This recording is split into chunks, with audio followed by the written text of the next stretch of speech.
Pada suatu masa, Alexandre Pato sudah memikirkan bahwa dia akan segera mengangkat trofi Ballon d'Or. Dia merasa sangat yakin dengan hal itu karena memang di usia yang masih relatif muda, Pato telah melakukan segalanya. Dia sudah menjadi bintang di Italia bersama AC Milan di saat tim-tim seperti FC Barcelona dan Real Madrid sangat menginginkannya. Dia mencetak gol di Serie A dan memainkan banyak pertandingan di San Siro ketika AC Milan dihuni oleh banyak sekali pemain berkelas. Di tahun 2009 atau ketika usianya baru menginjak 20 tahun, penghargaan Golden Boy sukses mendarat di tangan. Lantas apa yang membuat pemain seperti Alexandre Pato ragu untuk mendapatkan penghargaan Ballon d'Or? Namun nyatanya, dunia ini tidak hanya tentang fantasinya saja. Pato memang hebat, dia adalah pemuda idaman banyak klub Eropa. Akan tetapi, mental yang rapuh dan kebiasaan yang sulit dikontrol membuatnya jauh dari penghargaan paling prestis tersebut. Malahan, kecemerlangan Pato hanya bertahan selama beberapa tahun saja. Jauh dari kata pemain hebat yang memang konsisten dan layak diganjar penghargaan Ballon d'Or.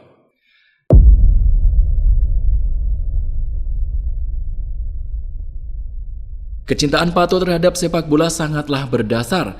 Sedari kecil, dia sudah bergabung dengan klub futsal profesional. Ayahnya sering menonton pertandingannya dan tak lupa merekam aksi-aksi spektakuler sang anak. Tak lama, atau ketika usianya menginjak 11 tahun, klub sepak bola profesional internasional datang memberi tawaran trial. Pato diminta melakukan sejumlah pelatihan di klub karena pemandu bakat sangat meminati aksi gemilang Pato di atas lapangan futsal. Segala tantangan yang diberikan mampu dilewati dengan sangat baik. Pato diterima dan segera diundang untuk melakukan latihan dengan tim muda internasional. Namun pada suatu hari, mimpinya untuk menjadi seorang pesepak bola profesional nyaris hancur ketika ia mengalami kecelakaan yang berbuah fatal. Ketika sedang bermain di area parkir, Pato terjatuh dan tubuhnya menindih tangan kirinya. Tak disangka, terdapat luka serius di bagian tulangnya dan harus segera dilakukan operasi. Pada saat itu, orang tua Pato bingung karena mereka tidak memiliki cukup biaya untuk membayar pengobatan sang anak.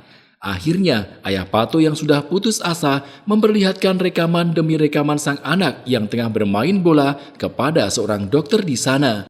Dia meminta dokter tersebut untuk segera mengoperasi dan menyembuhkan anaknya, karena jika tidak, mimpi putra tersayangnya itu akan hancur.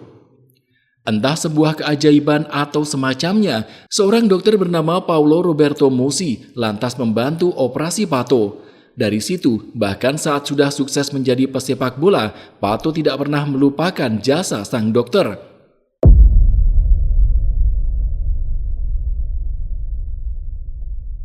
Meniti karir di internasional memberi banyak kebahagiaan bagi Pato. Meski harus berpisah dengan orang tuanya, Pato merasa senang karena perkembangannya amat mengagumkan.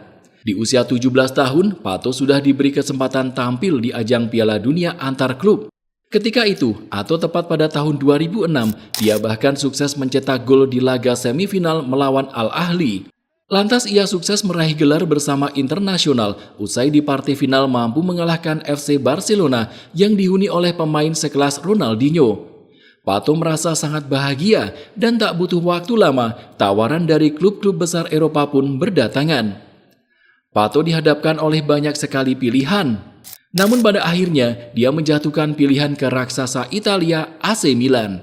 Dia merasa bahwa bergabung dengan AC Milan yang baru saja memenangkan trofi Liga Champions Eropa akan sangat cocok baginya.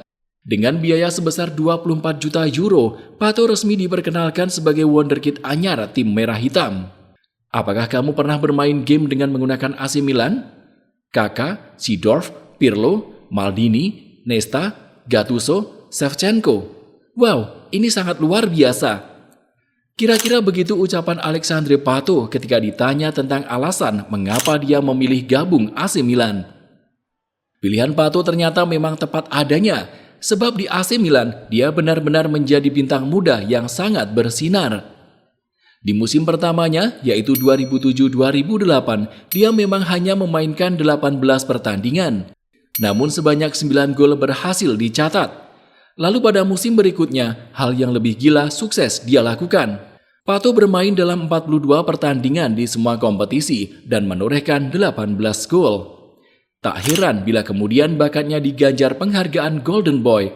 Lalu pada musim 2009-2010, performanya juga stabil.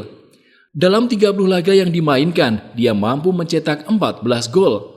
Puncaknya, Pato yang tampil bersama bintang semacam Robinho, Cassano hingga Zlatan Ibrahimovic sukses mempersembahkan trofi Serie A pada musim 2010-2011. Dia bermain dalam 33 pertandingan dan mencetak 16 gol.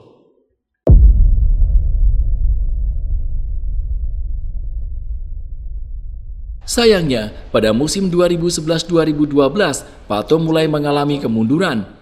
Tak lain dan tak bukan, faktor terbesar yang menghambat perkembangan karirnya adalah cedera. Dalam wawancara bersama The Players Tribune, Pato menceritakan bahwa ketika dia mendapat cedera, tidak banyak yang bisa dilakukan. Pato menyadari bahwa dia tidak memiliki dokter pribadi dan nutrisionis yang menjaga kebugaran fisiknya.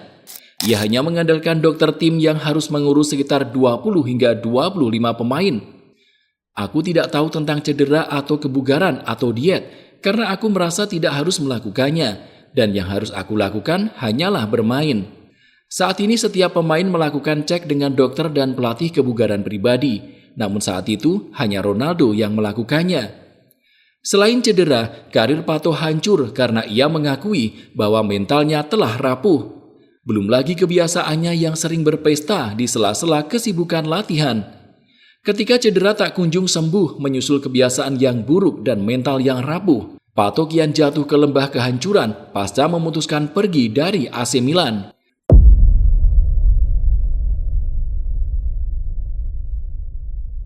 Tepat pada tahun 2013, Pato pergi dari Milan karena merasa sudah sangat sulit bersaing di tim utama. Ia lantas pulang ke Brasil dan bergabung bersama Corinthians dan Sao Paulo. Dia bahkan sempat kembali ke Eropa dan bermain untuk Chelsea dan Villarreal. Namun itu tak berarti apa-apa. Puncak kehancurannya lantas terjadi di Cina ketika ia dibayar dengan gaji besar oleh Tianjin Quanjian. Menjalani 2 tahun karir di Cina, Pato sering mabuk dan mengkonsumsi narkoba. Bahkan ia tidak pernah meninggalkan kebiasaan menyewa wanita. Setelah itu, Pato terus berpindah klub hingga kini kembali ke Sao Paulo. Di usia yang telah menginjak 34 tahun, tak banyak yang bisa dilakukan Pato selain menyesali kebiasaan buruknya di masa lampau.